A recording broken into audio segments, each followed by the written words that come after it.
Hi everybody, welcome back to my channel and to another episode of the Foundation Friday series. I'm so excited for these Foundation Fridays. I am because I get to use these foundations that are in my rotation. Sometimes I have not picked this foundation up in a long time because I'm like, oh, this is my current favorite, so I'm going to use this all the time, that kind of situation. You know how it is. But today, what I'm going to feature is actually a first impressions of a new foundation that I picked up. So it's none other than the Kat Von D Lock It Tattoo Foundation. Now, this foundation has been raved about, has made its rounds around the YouTube circuit, and everybody has it. But unfortunately, we in Singapore don't have Kat Von D available to us yet. They are coming to Singapore in July. So Kat Von D was recently down in Sephora for a press junket to announce that they are actually bringing their products into Sephora, and it's going to be in July. Hallelujah! Let's all rejoice! You can finally go to the counters in Sephora and test out your shade. Not like me, I had to go on foundation.com and Temptalia. I got this last week and I was dying to try it out. I was dying to swatch it to see whether I got the correct color. But yeah, I decided to do a first impressions because I love seeing first impressions. You will get honest feedback. So the Kat Von D foundation retails for US $35 on the Sephora site. You can also get it on the Kat Von D Cosmetics website. It's the same price. So it actually usually comes like this in a box like this. It's very pretty. The packaging is so nice and lovely. But Sephora was having a promo, I think a collaboration between Kat Von D and the Beauty Blender. So I decided to get this set, which is actually the Kat Von D foundation, a full-size foundation, plus a Pro Beauty Blender in black for only $46. So this one alone retails for $35. The Beauty Blender alone retails for $20 US. So together it was $46. I thought it was a great deal, like another Beauty Blender. So why not? I decided to get this set. It's quite worth it in my opinion. Please excuse my voice because I'm recovering from a cold and I sound really blocked up and weird. It's been one of those weeks. So let's open and see what this packaging looks like. So the color is on here. I'm a medium 62. It took me a really long time to figure out what I was because I thought I was darker. But I was looking at a lot of YouTube reviews and a lot of women of color were saying that the pigments actually run pretty strong and it's quite dark. So a lot of NC45 YouTubers were saying that they got this in a medium 62. So I decided to give it a go. It also looked pretty much like what I would pick up. So I decided to go with it. I'm just afraid that it's going to be a bit too light. But we'll see. And then it comes in a bottle like this. So it has an outer chamber. There's an outer chamber and then in the inner one. So it's a bit of a vacuum pump, which I think I really appreciate because you can see how much foundation is left as you're using it because it sort of goes up, which I think that is what it's supposed to do. And it has a little stopper here, which is where you're supposed to take it out. And this thing, I think the stopper is really great, especially if you're bringing this up for travel. You'll be assured that you're not going to get any spillage. So that's really cool. What Kat Von D is promising with this foundation is a high pigmented foundation. It has 21% pigment, which is really high. It's really good, which means that you'll get good coverage. And it also says it's supposed to be a soft matte finish. So I'm really hoping that that is what it is because I love full coverage and I love matte foundations. Which is why this was one of the recommended foundations for oily skin as well as for people who want to cover their marks. Because it's called a tattoo foundation, so I'm assuming it's supposed to cover up tattoos. I don't know, man. I know that the concealer is supposed to, but I don't know. So we're going to move on to the application now. So we'll see how it applies on my face. Once again, please be kind. It's my bare face, I know. And I'm having one kind of breakouts all over my chin area. Oh, it's been a week. It's been quite a week. So yeah, bear with me and we'll see how this foundation applies. Let's go. So let's prime first. I'm using the Nivea Post Shave Balm as a primer today. Okay. Now we're going to try the foundation out. I'm so excited. Okay, how do I work this? Just take this out. Let's just shake it first for good measure. Okay, I really hope this is my color. I'm going to put it a bit on my... Looks promising. A bit. Let's see.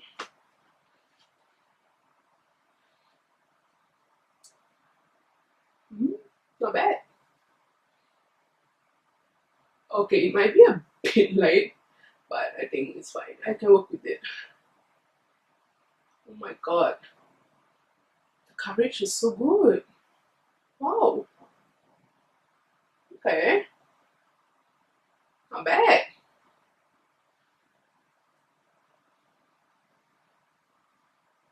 Oh my god. Okay, Kat 1D, very good.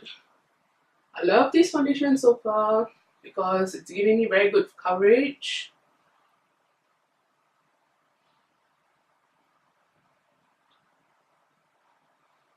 Crazy. Oh my god. But you can see, like, I've done half on this part of the face already and it's looking pretty nice. Like, you can see the difference. The coverage is really good. It's covered up all my marks. Okay.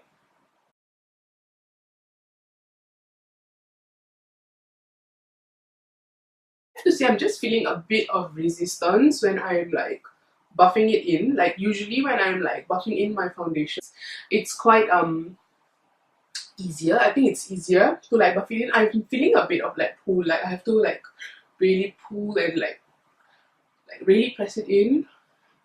Okay, so I'm done with the foundation application. I haven't put on anything else except the primer and the foundation, and I'm loving it so far. The color did seem a bit light to me when I sort of pumped it out, but then as I buffed it in, and I'm sure it's going to oxidize and it will become a bit darker, but it's so far, I'm loving it.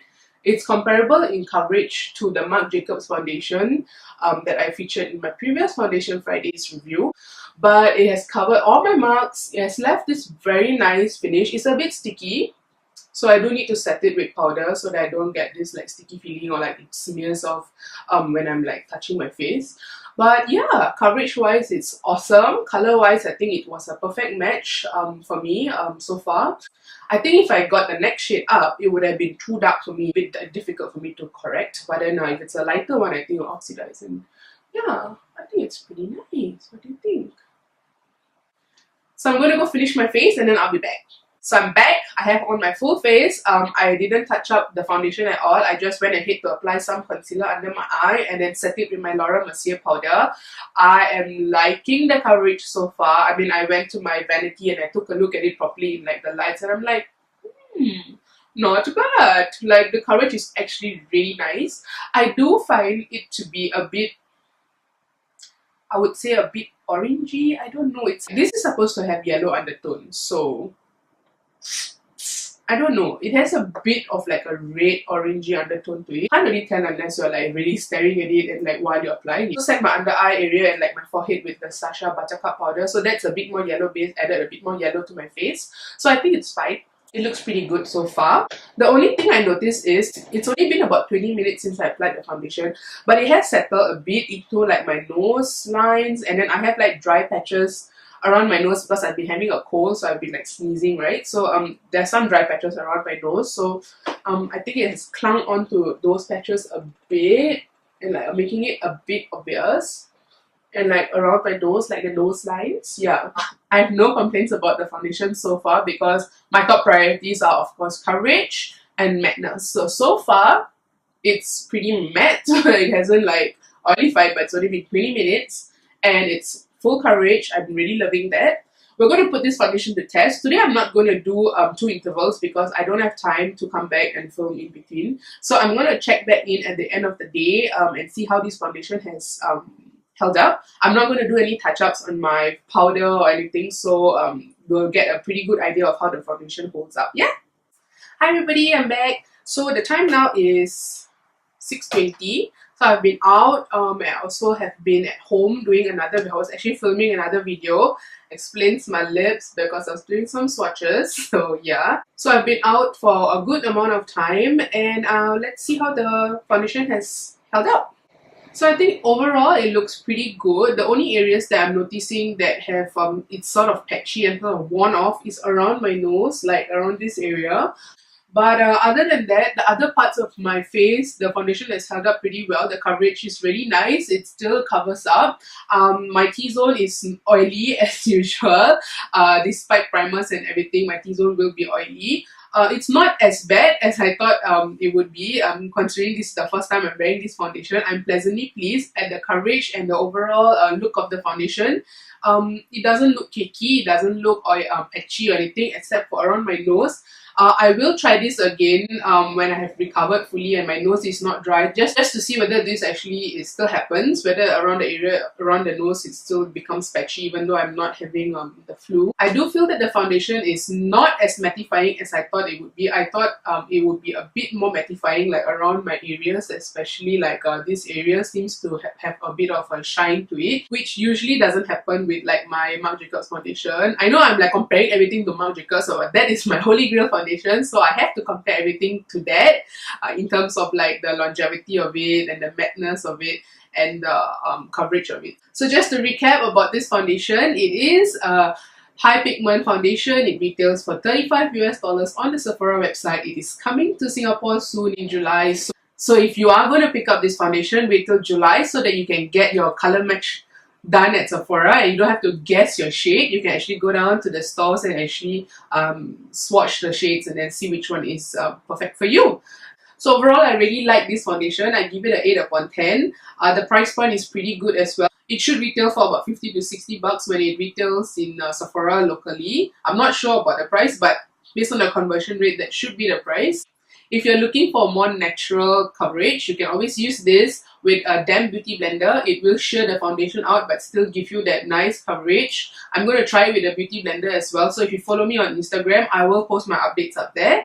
And with that, we've come to the end of today's video. I hope this first impressions review was helpful to you. Do let me know if you're planning to get this foundation soon.